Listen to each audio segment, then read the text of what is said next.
2 মাসের প্রায় পরিশ্রমের একটা ফল।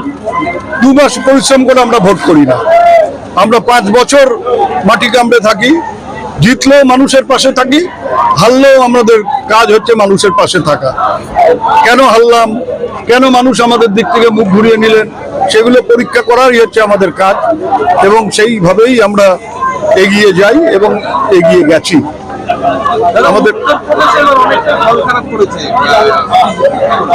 মানুষ শুধু ধর্ম আর দাম্ভিকতা, मोदी करेगा, मोदी নিজে বলছে मोदी करेगा। अरे मोदी करेगा तो तुम कौन हो, आप कौन है?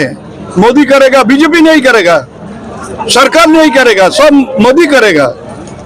মানুষ এগুলো ভালোভাবে নেয়নি, তার ফলে এই ফলাফল।